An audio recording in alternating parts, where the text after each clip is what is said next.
सांगा बरं मला, इतर प्राण्यांना पक्षाला किती कुठे गेले आहे का सांगा? क्रिएटिव्ह लेवल वाढले आहे का? किती प्राण्यांचं क्रिएटिव्ह लेवल वाढत आहे? किडनी फेल गेली आहे का? शुगरचा त्रास आहे, बीपीच्या गोळ्या चालू आहेत म्हशीला आहे का? बीपीची गोळी टाकल्याशिवाय दूधच देत नाही आहे का सांगा? कुठल्या कुठल्या जनावर? कचरा कोंडाळ्यावरच खाणारे प्राणी आहे, उघेड्यावरच खाणारे प्राणी पक्षी आहे का? कुणाला काय आजार? पण तुम्हाला एवढं काय झालंय सांगायचं? मी पळवीत सगळीकडे सांगायला लक्षात नाही, जरा पळायला लागेल अक्षरशः. हे जरासं खरं काय तर बघा, मी पाया पडतो तुमच्या सगळ्यांच्याच पाया पडतो आणि खरं बघा, सत्य बघा. हे आजार जर आज डोक्यातून काढायचं बरं. हे आजार म्हणजे काय? माणसाला काय होतं? आमच्यात किडे काय माहिती का? स्वतः फक्त मिळवायचे गम असायचे नाही. माणसाला किती लागते सांगा कुटुंब सांभाळायला? स्वतः फक्त मिळून गम असायचे नाही, मुलांना मिळवायला बघायचे का? ते आपण काय का नातवंडांच्यासाठी, बरं मुलांना झाल्यावर नातवंडांच्यासाठी. ते महिला वर्ग तरी मरता मरत नाही ना त्याच्या. ते नुसतं म्हणायचं मुलग्याचं लग्न झालं, सुनेचं तोंड बघितलं की मरायला मोकळी. सुनेचं तोंड बघावून चाकरीची कार्यक्रम करून घ्यावा का नाही? तिने मोकळं व्हावं, आपल्यालाही मोकळं करावं का नाही? पण त्या नातवाचं तोंड बघणार, सुनेवर नातवा उडी, पण नातवाचं तोंड बघितलं कार्यक्रम करावा का नाही? अशी घ्यावी का? गुडघे दुखताय, शुगर झाली, बीपी झाली, तरी सांगायची अशा सोडत नाही. काय म्हणायचं? नातवाला आजीचं सुख नको का? आजीचं सुख द्यायसाठी ही वेदना यातना सहन करते. नातवाबरोबर तुला पळायला जमते म्हणजे शपथ बन हाय का? किती वेळ देता तुम्ही? काय करता? बघा, आजीचं सुख पाहिजे बरोबर आहे, पण उगाच निमित्त काढून जमू नका. नातवाला सुख पाहिजे. नातवाला कुठपर्यंत 10वीची परीक्षा दिली, त्याचा निकाल आला, निकाल ऐकावा कार्यक्रम करून घ्यावा का नाही? पण ते आता हातात तोंडाला नाही, त्याचं लगेच बघितल्याशिवाय पडतो का? आणि त्यातनं जर चुकून नंबर लागला तर त्याला बोली केली म्हणजे बघ मी काय अशीच म्हणत नाही, तुझ्या पोटाला मीच येणार, म्हणजे तू जाऊच नको, तू आमचा पाठलाग सोडूच नको. आमच्या आजी तेच म्हणत होती तुझ्या पोटाला येणार. ती मराठी आवडत मुलगा मुलगी आवडली कशाला वगैरे. तर असंच झालं, तुम्ही जगा. हो बाबा, माझं मत तरी असं उगाच ते निमित्त काढायचं, मरायला मुंबई मरायला मुंबई, मग त्यातनं आजार येतात बरं का. ते सांगण्याच्या पाठीमागचं पण कारण आहे. कारण काढून झालं ना माणसं निमित्त, कुठल्याही गोष्टी निमित्त. कुणीतरी कौतुक करावं म्हणून तुम्ही आजारी पडता बाबा. बरेच चांगलं असतंय ते. एखादं गेलं का नाही त्याच्या घरात जाऊन बघायचं बघा, सगळं तुम्हाला सत्य समजतं. दात काढायला चालू असतात त्यांच्या आतल्या जोक चालू असतात चालू असतात, आणि कोणतं आले म्हणून कळलं ना लगेच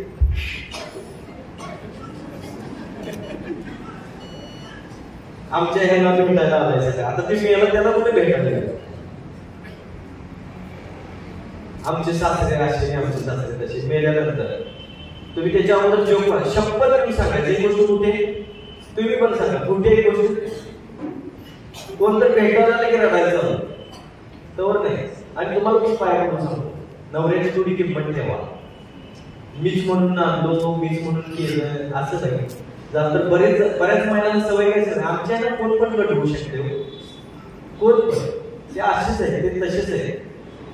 नका म्हणून ते ज्यावेळेस मरत नाही त्यावेळेस तुम्हाला किंमत कळेल. 10-12 दिवस कळणार नाही, सगळी घरात असतात ना, 10-12 दिवसानंतर किंमत करायला लागते. आणि त्यावेळेस कसाला जरी असला तरी माझा होता, पण त्याला वेळ निघून गेली असते. ती जायच्या अगोदर फक्त समजून घ्या तो तुमचाच आहे, नवरा तुमचाच आहे, लक्षात आहे. फक्त त्याला थोडंसं समज. कसं होतंय, जर नवऱ्याला सपोर्ट केला ना तर त्याला 10 हत्तीचं बळ येते. पण तुम्हालाही पाय पडून सांगतो, बायकोला सपोर्ट केलं तर तिला 100 हत्तीचं बळ येते. ते आपलं बघून, मुलांचं बघून, संसार बघून आणि काहीतरी संसारासाठी कमवायला बघते, काहीतरी करायला बघते. बरोबर आहे ना? तुम्हाला सगळ्यांनी तुमचं ऐकलं, सगळ्यांनी ऐकलं. आणि नवऱ्याने एक गोष्ट ऐकली, तुम्हाला बरं पण असं वाटतं, नवऱ्यानं ऐकलं. नवऱ्यानं एक गोष्ट ऐकली ना, 10च्या 10 सांगितलं ना, 10 ऐकत नाही. 10 एक जर ऐकली तर तुम्हाला आबाळ फेकणं होते, तेवढीच गोष्ट खरी आहे. चला तर आपण पुढे वळूया, थोडस हसत खेळत राहूया, आनंदात राहूया. ते जरा सिरियस बंद करायचं. तर काय होतंय, ह्यातच आजार पण खूप वाढत जातात. आयुष्य सुंदर बनवायचं आहे बघा, आजपासून आजार जर घालवायचे. इतर प्राण्यांना पक्षाला कुठे गेले जातात सांगा बरं मला. हाय का कुणाला बीपीची गोळी खातोय गाडव? हाय का? गोड्याला शुगरची औषधं चालू आहे, किडनी फेल केली, काय झालं आहे का? तुम्हाला आम्हाला काय, कशासाठी? तर आपल्याला सगळ्यात महत्वाचं काय माहितीये का, देवाला जे नैसर्गिक आयुष्य आपल्याला दिले ते आपण विसरलो बघा. आपण ते जगत नाही. थंडीत गरम कपडे घालायचे, थंडीत गरम कपडे घालायचे, पावसात गरम कपडे घालायचे, पावसात भिजायचे नाही. आम्हाला तर आमच्या लहानपणी पहिला पाऊस आला की आजी आमची काय करायची, कपडे काढायचे, पावसात भिजा म्हणायची. आता त्याला ऍसिड रेन म्हणतात माहिती का? आता भिजू देत नाही. कारण आता काय झालंय, आई मी आता आई मी आता मम्मी जन्माला, मम्मी तुमच्या पाया पडतो. तुम्ही हजारात तरी पण तुमच्या मी काय करतो, पाय करतो सगळ्यांच्या लाईन उभा राहा. तुम्ही मम्मी होऊ नका, आई व्हा, आई व्हा. आईच्या हातची भाकरी आणि घरात स्वयंपाक बाई केलेली भाकरी, चवी फरक आहे का नाही? बरोबर आहे का? स्वयंपाक जर तेच आहे, सगळं साहित्य तेच आहे, पण आईच्या हातच्या भाकरीला जी चव आहे ते आहे का जगात कशाला सांगा बरं. म्हणून आई व्हायला पाहिजे. मम्मीला चपाती येते, आईला भाकरी येते. लक्षात घ्या. ही मम्मी कशी असते माहितीये का, मुलाला तेल लावायचं विसरून गेल्या, पावडर होती, तोंड पांढरं करायचे, त्याच्याबरोबर त्याचे केस पण पांढरे करायचे. बऱ्याच लोकांना माझे केस डुप्लिकेट आहेत असं वाटतं. हा डुप्लिकेट आहे. मला युट्यूबवरती कमेंट्स येतात बऱ्याच, त्या रील्स असतात त्याला पण येतात. मला म्हणतात पॅच छान बसवला, ओळखत नाही. आता काय सांगायचं सर, तुम्ही हेअर ट्रान्सप्लांट केलेले का? म्हणजे जे पेरल्यात का, ते भात आहेत का पेरायला?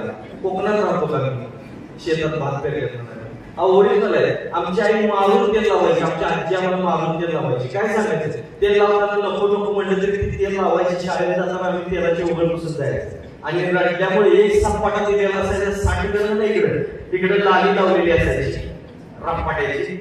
आणि ते रप्पाटा लावलेल्याचा शिंबूड नाकाचा फारक तिकडे गेला असायचा. तो शिंबूड असा पुसायचा.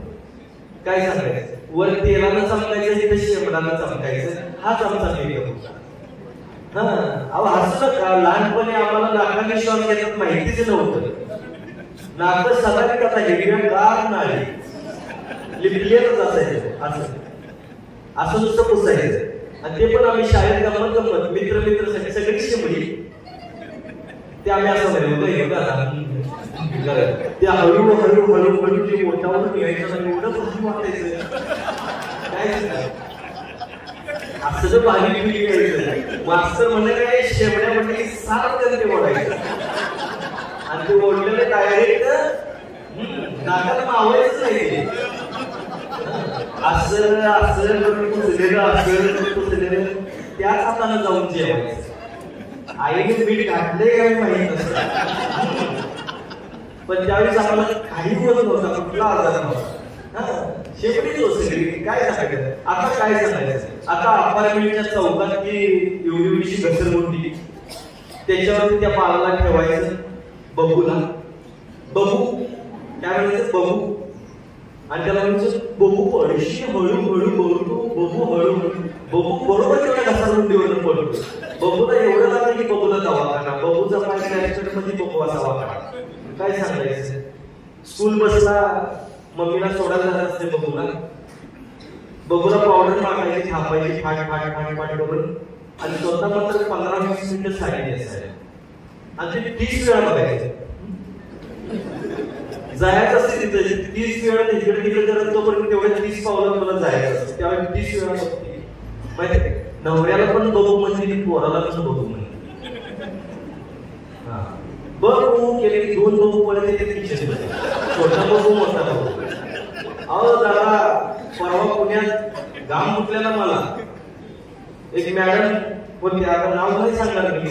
त्यांनी काय केलं, मला म्हणजे माझ्याकडे घ्या, खूप दिवस मला बोलवत होते. त्यांचं म्हणून चला जाऊ आपण.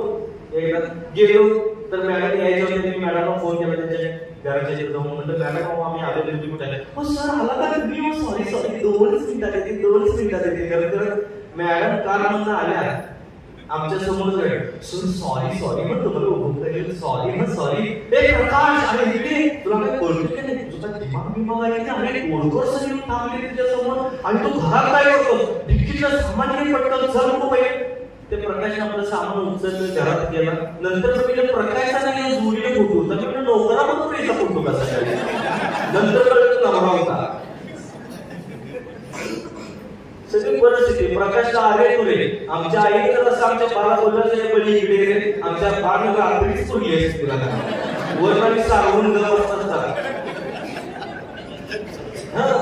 आम्हाला म्हणजे असं आई कुठं तरी फिरायला गेली होती जा म्हणलं असं बाप जो वाट होत आले तुम्ही भाषा नव्हती आवाजावरची भाषा होती. आणि ते पण स्वागतचे बाबा ओ स्वागतचे बाबा आपण जर आमच्या ह्यांना बोलवा म्हणून असं बोलवायला सांगायचं माहिती आहे.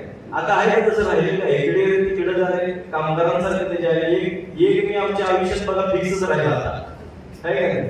तर चला बोलवा तुम्ही अरे तुझे बोलवा पण थोडस प्रेम करा पाया पडतो.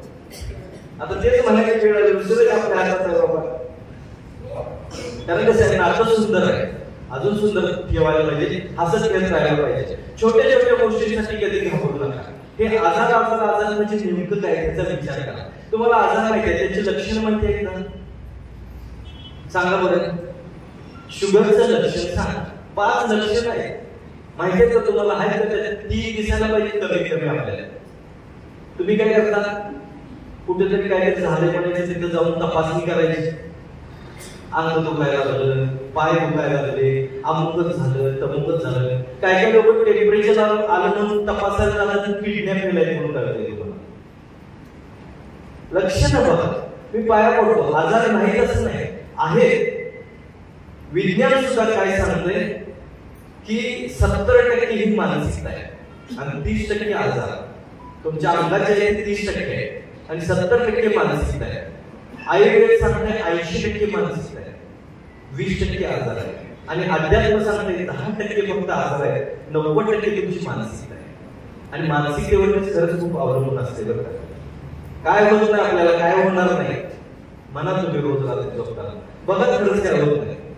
आपल्याला सगळ्यात मोठा रोग कुठला काय मला काय झालं तर काय करायचं मर जाईल तिकडे फाशी घ्यायचं रोज घेऊन जाण्यापेक्षा मेलेलं परवडते. माता भगिनीनंतर विनंती करतो अंतरुणाला एखादी माता भगिनी गिळून राहिली एखादी महिला जर अंतरुणाला गिळून राहिली तर तिची लय परिस्थिती अवघड होते. त्याच्या अगोदर तुम्ही मरावं असं मला वाटतं. माझा राग आला तरी चालेल तुम्हाला.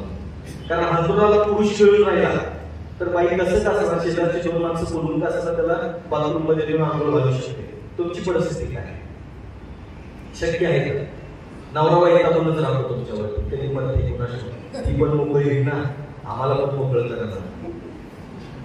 ही परिस्थिती हे विचार येतात घरची मुलं सुद्धा. तुम्हाला वाटत असेल माझी पोरं मला सांभाळायला तुम्ही नुसतं मलाच तुमच्या कानातून जर तुमच्यासोबत पाठवलं तर तुमच्या पोरांना सांगणं ते हारायचं. तुमच्या कानातून सुद्धा काढून घेणार मेल्यावर रडत रडत म्हणून आईच्या कानात त्याला गेले का बघा ते तेवढे घ्या काढून बरोबर आहे. आणि ते परत आल्यानंतर तुम्ही काढून गेले त्याला पहिले बोलली इकडे आमच्या आईच्या कानातलं ते देऊ मग तूच काढून गेले त्याला बरोबर लक्ष असते. किती काय असते ते रडतात त्यांची गंमत असते बरं. किती तुमचं प्रेम असू दे कोणावर अर्ध्या तासाच्या पुढे बाहेर रडत नाही चॅलेंज आहे. अर्धा तास फक्त पदर आडवा असतो. कोण आल्या बरोबर आहे कोण राहिले बघा की नवरा गेलेल्याच राहिल्या बाजूला ही म्हणजे आमच्या अजून ती नंदुबाई यायची थांबा नगरवरून आता गाडी सुटली हिला कसं कळलं ते आले का नाही. जेवायला बसली की नको मला काय गोड लागणार नाही. शेजारची बाई म्हणजे पोराला बघून 2 घास काय एवढा भात खाते आहे गरज आपली मागून घेईल. आणि ह्यांचं कार्यकर्त्यांचं तर वेगळंच आहे. चुकून आपण मरू नये पण बायको जर लिहिली काय करायचं तसं करायचं. मित्र म्हणला ना माया ओळखीचे लगेच तो आठवलं कोणच पण तुम्हाला पोचवून आला एक पहिला फोन मगाशी काहीतरी म्हणत होता कुठे गेला बोलवायचं तर काय पोरांसाठी करायला पाहिजे. तुम्ही फोटो ते तुम्हाला नमस्कार करणार फोटोला तुमच्या म्हणणार आहे बघ पोरांसाठी आहे तुला रागवू नकोस. संपला विषय तुमचा. त्यानंतर तुमच्याकडे वर्ष राहतात. म्हणून सांगतो काही असू दे हसत खेळ झाला हे आजारांची लक्षणं तुम्हाला माहिती नाही. आजार बीपीचं लक्षण सांगा बरं. एकदा छातीत कळ आली, एकदा चक्कर आली म्हणजे तुम्हाला बीपीचा त्रास सुरू झाला का? पित्ताला पण होते. पित्त कंट्रोल मध्ये ठेवल्यानंतर नाही काय होत. बीपी म्हणजे काय हाय का माहिती? लक्षणं सांगा. चक्कर येऊन पडते. अहो शाळेत आम्ही होतो ना प्रार्थनेला 11 वाजता आम्हाला उभा करायची. रोज एक दोन चक्कर येऊन पडायचे. त्यांना त्यावेळेस मास्तर शाळेत फक्त म्हणा पडलं हे गेला त्याला घ्यायचं सावलीत बसायचं संपलं. आताच चक्कर येऊन पडलं तर डायरेक्ट हॉस्पिटलला ऍडमिट करायचं. आमच्या वेळेस असं नव्हतं. म्हणून म्हटलं की कौतुक नव्हतं. आणि कधी कधी आम्ही मुद्दा म्हणून करायचं. जाताना सांगायचं त्याला हे आज मला लई कंटाळा आलाय, आज तुला चक्कर येऊन पडायचं. आमचं जातानाच प्लॅनिंग करायचं. नाही पडलं तर हळूच लाल घालायचे पाटकन तिकडे. मास्तर बघते तेव्हा घालायचे. मास्तर पडलं का अरे घे न्यायचं बसायचं. तेही सावली आम्ही सावली निवाला. अशा पुढी सुद्धा असतात. आपण पुढी वेगळ्या करायला हवे. आपण आजारी पडायचं नाशक करायला हवे. खरं तर परमेश्वरानं तुमचं शरीर हे 100 वर्ष शिकणार म्हणून दिलेलं आहे. 100 वर्ष जगलेली माणसं बघितली करायला आपण शेवटची भाग्यवान पिढी आहे आपण ज्याने 100 वर्ष माणूस जगलेला बघितला. आताची नातवंड बघतील का? आज झाला 60-70च्या पुढे आयुष्य संपलंय आपलं. त्याच्या पुढे नाही. 100 वर्ष जगलेला माणूस बघितलेला आपण शेवटची भाग्यवान पिढी आहे. ते लक्षात घ्या. तर पुढच्याही पण ते बघायचं असेल तर निरोग राहा. चुकीच्या बाबतीत कौतुक करून घेऊ नका. चुकीच्या बाबतीत अजिबात. आजारांची लक्षणं माहिती नाही आणि आजार मात्र तुम्हाला पटापट माहिती आहे. लक्षणं सांगा की बीपीचं लक्षण आहे का कोणाला माहिती सांगा जरा. बीपीचं लक्षण सांगा बरं. गोळ्या खाणारे आहेत काय एखादं तरी असं तर सांगा बघू. दादा तुम्ही बीपीचं लक्षण सांगा बरं. की गोळी चालू केल्यानंतर मानसिकता होते. खरं सांगायचं नाही खाल्ली ना लक्षात नसलं का नाही काय होत नाही ना लक्षात आलं का नाही मग याच्या छातीत दुकानात आज बीपीची गोळी नाही माझं काही खरं नाही. मी रोज घरात बायकोवर जा करते फोन करून तुला कळलं नाही का माझी बीपी ती म्हणजे मरच तुझी पॉलिसी आहे राहतो त्याच्यावर. काय सांगायचं ते असलं काय डोक्यात घ्यायचं नाही. लक्षणं माहिती असायला पाहिजे. बघा मी बोलतो याच्यावर सगळ्यांना विश्वास ठेवू नका. तुम्ही सत्य बघा. लक्षण पाहिजे की नाही. आणि जरी काय लक्षण असेल तर निसर्ग इतका देविकार दुसरा कोण नाही. निसर्ग इतकी ताकद कोणाकडे नाही. एवढ्या सहकार्याला इथं ऑक्सिजन मिळतोय की नाही. बाटल्या घेऊन आलाय घरात तयार शिजवून घेऊन आलाय. ऑक्सिजन कोण देते? निसर्ग देतोय ना. हे जर कोविड मध्ये एवढ्या ऑक्सिजन लावायचं असतं तर चार्जेस काढा. माणसं मोजाने काढा नाही लय लावले प्रत्येकी 500 काढा. किती पैसे होतात? आज हाय का निसर्गाला दिले का तुम्ही तेवढे पैसे? दिवस रात्र तुम्हाला ऑक्सिजन फुकट देते निसर्ग. मग का मानू नये? हाय का त्याची एवढी ताकद कोणाकडे? ऊन पाऊस पाणी कोण देते तुम्हाला? निसर्ग देते. ते थोडंसं माना पाया पडतो. कुठलाही आजार असू दे निसर्गात ताकद भरपूर आहे. तेच करायचं. आणि ते जर नाही तर तुम्हाला रिझल्ट आला ना मला नाही का मी चॅलेंज देतो तुम्हाला. चला काय लागतंय बरं करायला. मानसिकता फक्त बदला. डोक्यातून आजार काढा. शरीरातून काढण्यासाठी थोडक्यात संजीवनी सगळं तुमच्या सोबत उभा राहील दिवस रात्र. आणि असं मी असंच बोलत नाही आणि पैसे कमवायसाठी तर नाहीच नाही. मी मगाशी ते दादा बोलले 54 देशातून माझ्याकडे लोक येतात. बाहेरच्या देशातून 54 देशातून. आणि आमच्या त्याची ऊत आलाय फुकट मिळत असताना घेत नाही. माझे इथं आल्यानंतर ना सांगितलं करा 4000 बिल झालं 5000 बिल झालं तर ते पण म्हणतात जरा नीट बघा म्हणतात 40,000 50,000 असेल नाही 4,000 झालं 5,000 बिल झालं म्हटलं की त्यांना पटत नाही. अहो आयुर्वेद निसर्गोपचार एवढ्या स्वस्तात मिळतो आपल्याला. आज काही असू दे. भाऊनी पण सांगितलं मगाशी ताई पण बोलल्या. ताईच्यासाठी एकदा खरोखर जोरदार टाळ्या वाजवा. म्हणजे वडिलांसाठी काम करणारी बघितली ताई पण सासऱ्यांसाठी काम करणारे पहिल्यांदा बघितले. मी खूप फिरलोय आणि वेगळ्या पद्धतीने असतं.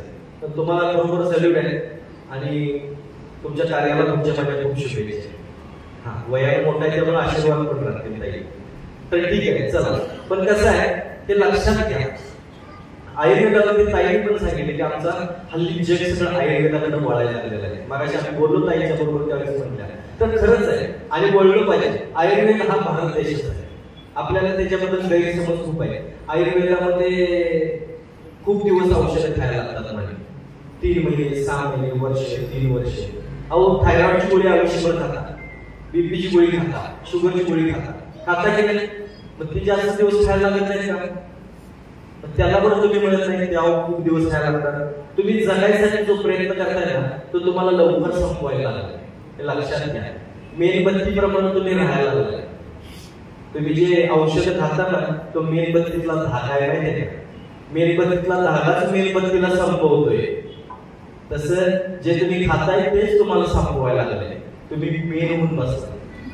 घरातला मेन व्यक्ती असताना तुम्ही मेन होऊन बसताय. तर नका, तो धागा नको आपल्याला. आपल्याला स्ट्रॉंग राहायचं आहे आणि आम्ही तुमच्या सोबत आहे. तुम्ही कुठल्या बाबतीत घाबरू नका. आजारात माहिती आहे ना तुम्हाला, त्याचं लक्षण सांगा, मी लगेच इथं बरं करतो. हे पारंपरिक पद्धती आहेत, आपल्या मसाज पद्धती आहेत. ज्या मसाज पद्धतीमध्ये तुमची तक्ती सरकली, गुडघे दुखताय, कंबर दुखते, कुठं काय तुम्हाला त्रास झालाय, हे काय 10 मिनिटात 15 मिनिटात अर्ध्या तासात बदल होतंय. पुराण काळातले तुम्ही जर पुस्तकं काढा, त्यात आपल्या भारत देशाने डेव्हलप केलेल्या बऱ्याच पद्धती आहेत. भारत देशाने डेव्हलप केलेली बरीच आपल्याला निसर्गातली आयुर्वेदातली औषधं आहेत. औषधं म्हणू शकत नाही कारण त्यांना साईड इफेक्ट नाही आहे निसर्गात, किंवा निसर्गाला आयुर्वेदाला साईड इफेक्ट नाही आहे. तुम्ही एक खाताने दुसरं 2 आजार घेता, हे लक्षात घ्या. पण आयुर्वेद हा भारत देशाचा आहे. भारत देशाचा आयुर्वेद आजपासून माना तुम्हाला विदाउट साईड इफेक्ट. काही जरी झालं तर तुम्ही आमच्या फोन नंबरवरती फोन करा. तिथं बहुतेक हे बघा, इथं नंबर दिले, त्याचा फोटो काढून घ्या, त्याच्यावरती फोन करायचा. फोन केल्यानंतर घरगुती उपाय विचारा. तुम्हाला 1 रुपया सुद्धा ते मागत नाही कोण. आम्ही ती सेवा म्हणून करतो. घरच्या घरी इलाज करायला बरे वाहून सांगतो. मी लेक्चरला जातो, महाराष्ट्राच्या बाहेर सगळ्या देशातून सगळीकडे फिरतो, पण कुठेही गेलो तरी 1 रुपया घेत नाही. पैसे पण आपण घेत नाही, पेट्रोलचे सुद्धा घेत नाही. परमेश्वर मला देतो, त्यात मी फिरतो. नाही अहो, माझी ताकदच नाही ना, माझी ताकदच नाही. फिरण्याची ताकद माझी आहे का सांगा? माफ पैसे आहे, पण मला कमरेचा त्रास असता. मी काय करणार? ही सगळी ताकद परमेश्वर देतोय. फिरायला पेट्रोल पण तोच देतोय, गाडी पण तोच देतोय. मी काही केलेलं नाही, मी फक्त त्याचं काम करतोय. आणि त्यामुळे त्याच्याबद्दल जे मला तो देतोय त्यात मी खुश आहे. पैसा हे सर्वस्व असतं तर मला वाटतं भाऊंच्याकडे अजून आहे का नाही 10-12 तर बंगले असते. आम्ही एका माळ्याचे आहे. काय सांगायचं तुम्हाला? भाऊंनी पण माणसं जोडली. कोल्हापुरात भाऊंचं नाव घेतलं म्हणजे माणसं जोडली का नाही? एवढ्या लांबपर्यंत माळ जोडली. आज तुम्ही आलाय, आम्ही पण काहीतरी माळ जोडली. आज माणसं जोडली, माणसं कमवले. मला माहिती आहे जे मी तुमच्याकडून कमवतोय ते पैशात येत नाही. त्यामुळे पैसा हे सर्वस्व नाही. पैशाची गरज आहे, पण ती कमजोरी बनवू नका. कारण कमजोरी काय धोका देते आणि गरज ही माणसाला अक्कल देते. हे लक्षात घ्या. रिकाम्या पोटी आणि रिकाम्या खिशाने जे शिकवलंय माणसाला ते पैशाने नाही शिकवलंय. एवढं समजून घ्यायला पाहिजे आपण. बरोबर आहे ना?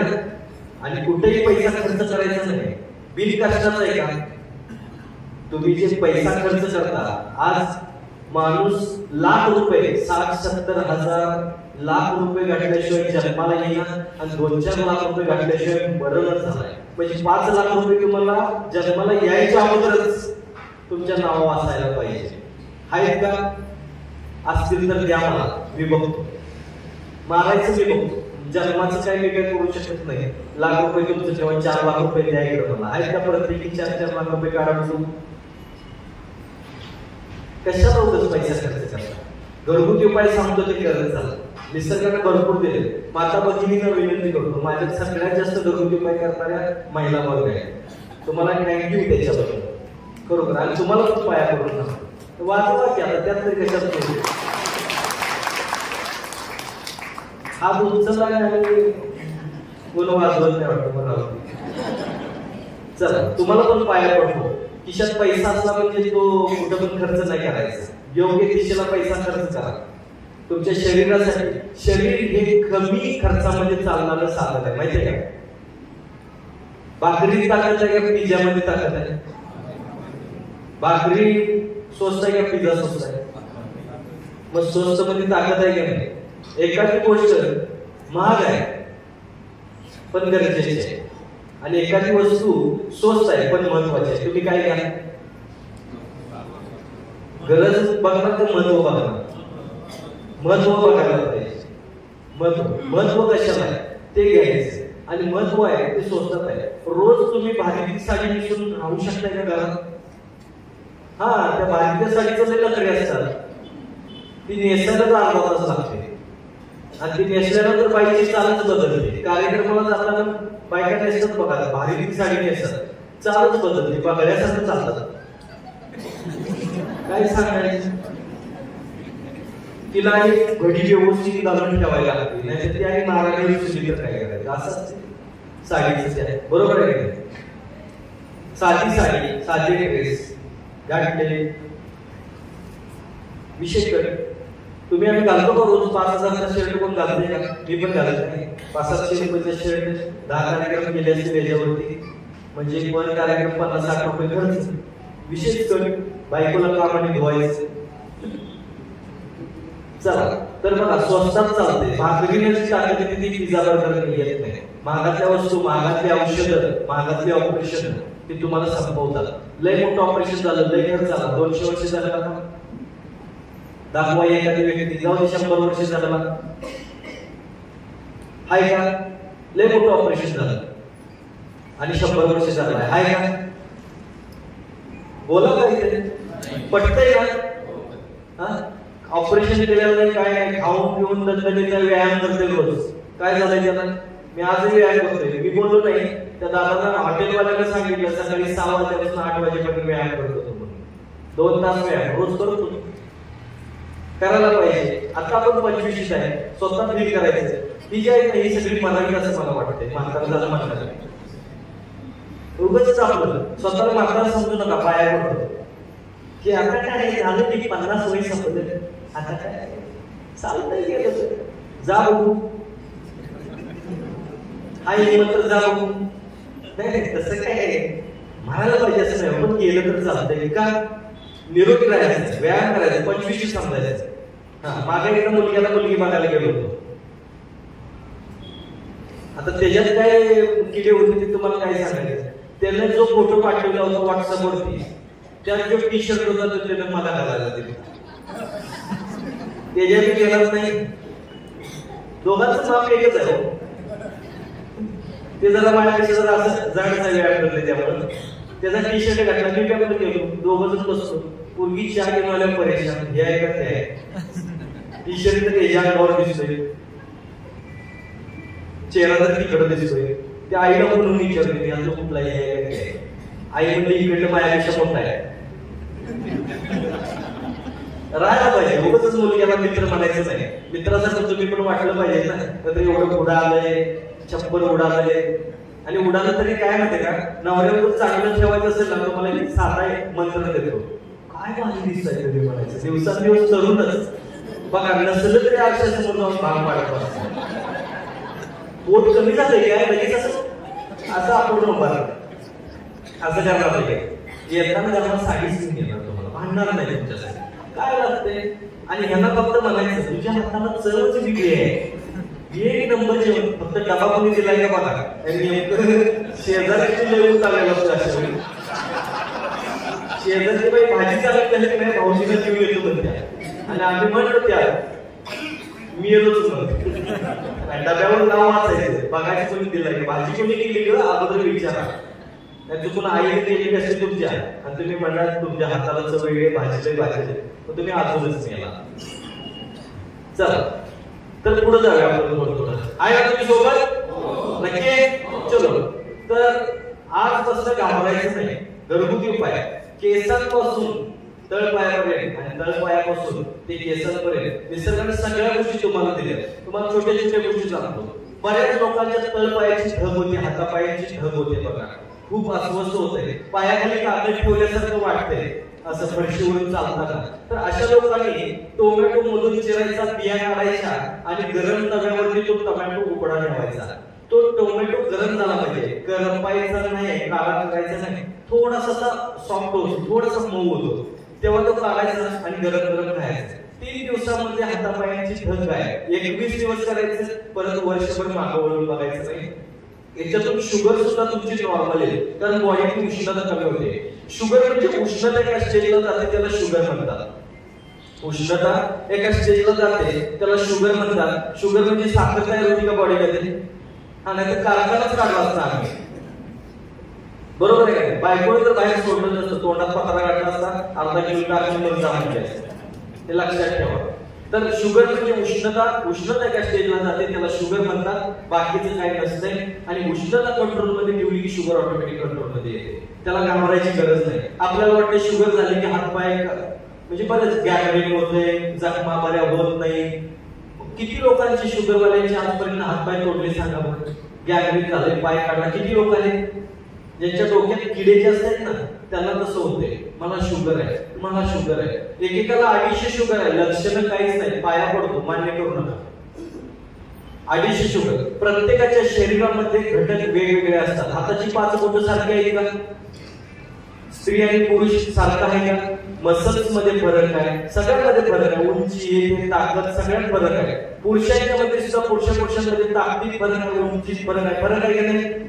तुम्ही जसं खाताय, ज्या पद्धतीने खाताय त्या पद्धतीने तुमच्या बॉडीमध्ये ते घटक असतात. आता माझं झालं, आजही एका टायमाला मी 5 चपाती खातो, आजही म्हटल्यानंतर त्यानुसार माझ्या शरीरात घटक असतात ना. दिवसभर सकाळी मी 80 बदाम खातो रोज सकाळी. तुम्ही खाता का?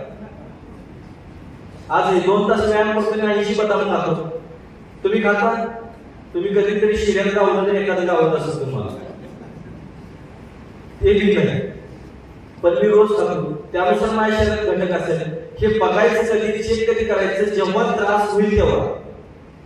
तुम्हाला त्रास नसतोय, काय नसतोय, 250 शुगर आहे, लक्षणं काय नाही, लक्षणं असल्याशिवाय मान्य करू नका. शुगरचे पेशंट टोमॅटोचं करायचं. परत तुम्हाला सांगतो, शुगरवाल्याला सगळ्यात साधा सोपा, आवळा पावडर, जांभूळ पावडर अर्धा चमचा घ्यायची, मिक्स करायची, ती घ्यायची, सकाळी अनाशी कुठली त्याच्यावर कोमट पाणी प्यायचं. 3 दिवस करायचं. 3 दिवसामध्ये तुम्हाला शुगर हळूहळू नॉर्मल येतात दिसायला लागेल. बघा, 3 किलोमीटर चालायचं. व्यायाम केल्यानंतर शुगर नॉर्मल होते. बऱ्याच लोकांना ब्लर दिसायला लागतं बघा, धुक्यात बघितल्यासारखं. ह्यांनी व्यायाम करायचा. व्यायाम केल्यानंतर ज्या दिवशी व्यायामाला सुरुवात कराल त्या दिवशी तुम्हाला क्लिअर दिसायला लागेल. हे काही डोळ्यांचा त्रास नसतो, काय नसतो. मानसिकता बदला. मेंदू हा शरीराचा मालक आहे. मेंदूमध्ये जे विचार असतात त्या पद्धतीने शरीर ऍक्ट करत असतं, त्या पद्धतीने ते वागत असते. तुमच्या मेंदूत जर आलं मला शुगर आहे तर 100% तुमच्या शरीरात शुगर होते, कारण शरीर आहे तर मेंदूचं. म्हणून मेंदूतून आजार काढा, पाया पडतो. निसर्गाला खूप दिलंय, आयुर्वेदाला खूप दिलंय तुम्हाला. सगळ्या गोष्टी सांगतो. बीपीचा त्रास आहे, बीपीचा त्रास तरी खूपच गायब करू शकतो. बीपीच्या त्रासासाठी कुठल्याही प्रकारचं औषध द्यायची गरज नाही. श्वास घ्यायचा सकाळी बसल्याबरोबर, फ्रेश होऊन आल्यानंतर. जितका वेळ थांबताना तितका वेळ थांबायचं, सोडताना तोंडातून सोडायचं. फक्त 5 वेळा करायचं. काय खर्च केला लगेच गायब. ज्या दिवशी कराल त्या दिवसापासून तुम्ही बीपीची गोळी बंद करू शकताय. हिंग आणि लसूण. हिंग माहिती आहे ना, स्वयंपाकात वापरतात हिंग. काही माहिती आहे का नाही? हा, त्यांना सांगा जरा. परवा एक जण आलं होतं, ते ऊद आणि लसूण खायचे होते.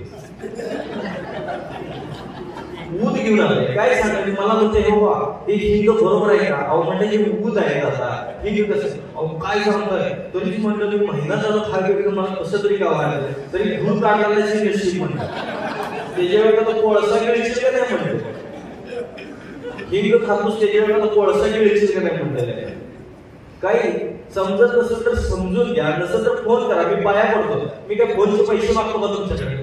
फुकट आहे. फोन करायला काय बिघडते? उगाच आपलं कुणाला पण फोन करत जेवला का नाही, मग काय केली, भाजी काय केली, ती तिकडे मरू दे. भाजी करता उपाशी मरू, तुला फोन करायचा आमच्या इथे फोन कर, घरगुती उपाय विचार. बरोबर आहे का? तुमच्याकडचं साहित्य मी म्हणतोय का घरगुती उपाय करा, माझ्याकडलं साहित्य द्या. तुमच्या इथं निसर्गातलं मिळालेलं फुकट असते ते घ्या. फक्त फोन करायला काय होतं, गप्पा मारायला कुठल्याही विषयावरती चर्चा करायला तुम्ही फोन करा किंवा फोन करायला पाहिजे. काय जर नाही समजलं फोन करा.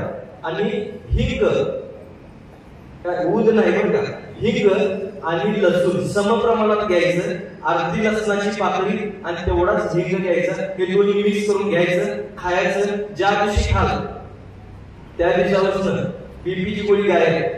करून तर बघा. दम लागले, तुम्हाला वाटते ना दम खूप लागतोय, अस्वस्थ होतोय, पचनक्रिया व्यवस्थित चालत नाही, तर या गोष्टी करायच्या. ज्यांना अपचनाचा त्रास आहे, ज्यांना प्रॉब्लेम येतोय, अस्वस्थ होतोय, बेचैनी वाढते, बघा जेवल्यानंतर थोडं जरी जेवलं तर लय जेवल्यासारखं होतंय आणि दम लागल्यासारखं अस्वस्थ झाल्यासारखं होतंय ना, ह्या लोकांनी काय करायचं, पायांचे अंगठे आहेत ना त्याला काळा दोरा बांधायचा. जास्त टाईट करायचं नाही, थोडासा लूज करून बांधायचा. बघा ज्या दिवशी कराल ना त्याच्या दुसऱ्या दिवसापासून तुम्हाला लगेच दिसत अस्वस्थता बंद, बीपी नॉर्मल, सगळं ओके, डोकं दुखणं गायब. या करून बघा सगळ्या गोष्टी. अशा साध्या साध्या गोष्टी असतात. बऱ्याच लोकांना असं वाटते की गुडघ्यापासून खाली जर समजा पाय दुखायला लागले तर आपल्याला बहुतेक शुगर झाली वाटतं, अशक्तपणा आला वाटतं. हे चुकीचं आहे, हे चुकीचं आहे. मिठाचं पाणी करायचं, एक अर्धा बकेट मिठाचं पाणी, अर्धा बकेट गरम पाणी घ्यायचं आणि मुठभर मीठ घालायचं आणि त्यात 20 मिनिटं फक्त पाय सोडून बसायचं. झोप तर रात्री करायचे. झोप तर खूप छान लागेलच, पण झोप लागल्याबरोबर तुमचं ते गुडघ्यापासून खाली पाय येतात ना हेही निघून जाईल, डोकेदुखी थांबून जाईल, पित्त कमी होईल, उष्णता कमी होईल. बघा एका इलाजात किती तुम्हाला रिझल्ट आहे बघा, किती प्रकारचे आजार घालवू शकतो आपण. हे निसर्गाने दिलेलं आहे हो. एका वेळी एकच आजार घालवायचा आणि 2 वाढवायचे असले प्रकार नाहीत निसर्गात.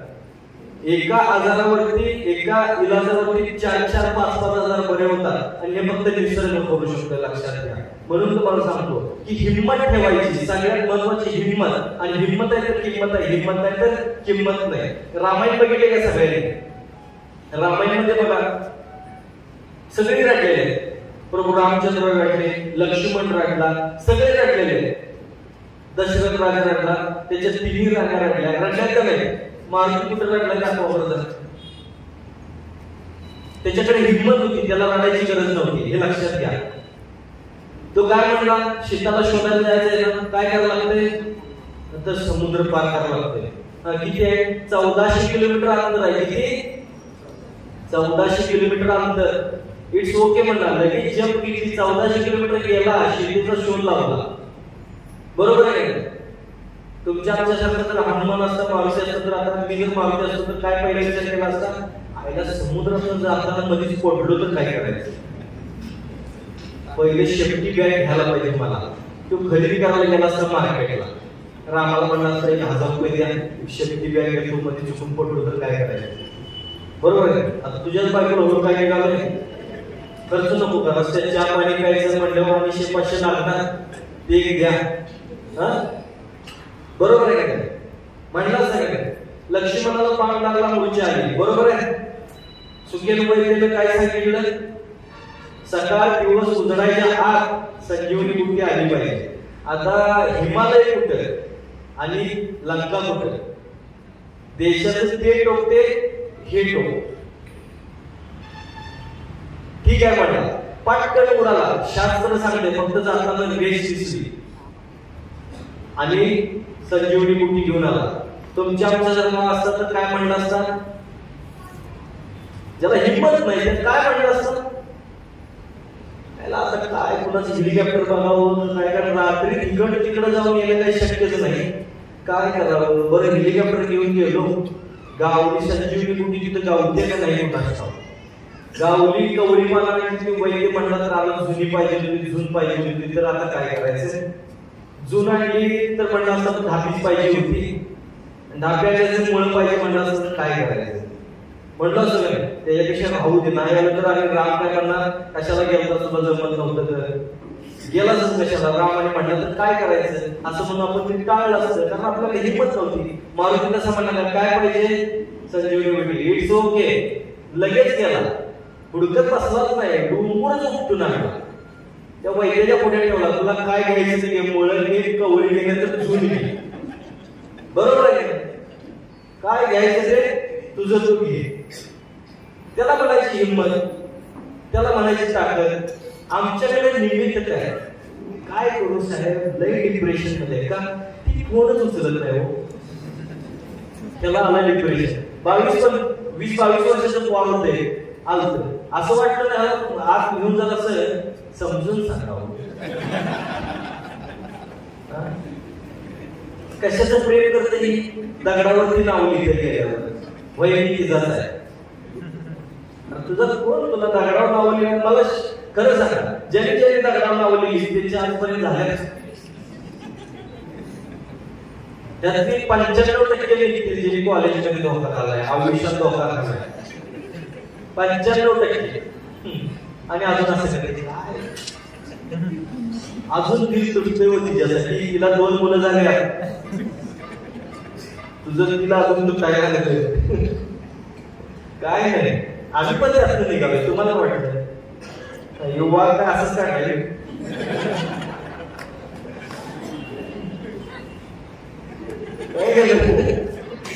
ती नाही तर जिंदगी नाही, गेलोच. दुसऱ्याचं सांगत नाही, आमचं सुधारण सांगतोय. सगळीकडे गेल्या. खरं सांगायचं आयुष्यात 90-95% लोक केले का नाही, जिच्याशी केले तिच्या 5% झाले, 95% फेल गेले. निकालले लो लागले, लक्षात ठेवा. असं चला ते काय आपल्याला बघायला नाही. ही काळजी घेण्यासाठी हिंग आणि लसूण मिक्स करून खायचं. बघा अजून 4 वर्ष जास्त झाला, तुम्हाला काय वाटतं? चला चला खणखणीत राहायचं आणि हिंमत ठेवायची. आज तसं माता भगिनी तुम्हाला पण पाया पडतो, हिंमत ठेवा. हिंमत असेल ना कुठला आजार काय करत नाही. कॅन्सर वरती पण आपण मात करू शकतो. कॅन्सर वरती आमच्या कोल्हापूरची मुलगी होती, डॉक्टरने सांगितलं घरी या, 2 दिवसात कार्य करतो. आई वडील रडायला लागले. 18-19 वय, 18-19 वयाची मुलगी, लग्नाला आलेली मुलगी, कॅन्सर झाला, मरायला लागली. आई वडिलांना काय वाटलं सांगा बरं, पोटच्या पोराला असं झाल्यानंतर आई वडिलांना वाईट वाटलं. पोरगी म्हणाली बाबा रडू नका, आई रडू नका, मला काय होत नाही. आता डॉक्टरने सांगितले, रिपोर्ट सगळे सांगतायत, सगळे आहे. माणसाची हिंमत काय काम करू शकते बघा, हिंमत काय काम करू शकते बघा. तिला त्रास व्हायला लागला तरी सुद्धा ती म्हणली नाही, माझे आई वडील रडतात त्याचा मला त्रास होतो, मला कॅन्सरचा त्रास होत नाही. आई वडिलांना म्हणली रडायचं बंद करा, माझा त्रास कमी होईल. आई वडील रडायचे थांबायला लागले. 2 दिवस गेले, 4 दिवस गेले, ती मेली नाही. 8 दिवस गेले, मेले नाही. सगळे पाहुणे रावले बघून जायला लागले. तिने सांगितलं पहिले पाहुणं बंद करा, कारण जे ती ते कॉन्फिडन्स लूज करायला लागलं, जे ती ते कॉन्फिडन्स लूज करायला लागलं. बाई आता काय ग, तुझ्या आई वडिलाचं नशीब एवढी चांगली, तर तू काय करायचं असं मलाच वाटत. मला कॉन्फिडन्स लूज करा. तिने सांगितलं पाहुणे रावले बंद करा. 15 दिवस गेले, 20 दिवस गेले. आई वडिलांना पण जरा जरा जरा जरा वाटायला लागलं की 2 दिवसात मरणार म्हणून सांगितलं नाही, अजून 15-20 दिवस झालं मेली नाही. म्हणजे काहीतरी तिची विल पॉवर काम करायला लागली, तिचा आत्मविश्वास काम करायला, तिची हिंमत काम करायला लागली त्याच्यावरती. आणि हिमतीनं हळूहळू करत 2 महिने गेले. 2 महिन्यात तिने जिम जॉईन केली, इंडिया फिरायला लागली, जिम जॉईन केली. आणि आपल्या भारत देशासाठी पहिलं वेट लिफ्टिंग मधलं गोल्ड मेडल घेऊन येणारे आमच्या कोल्हापूरची टीम होती. त्याला काय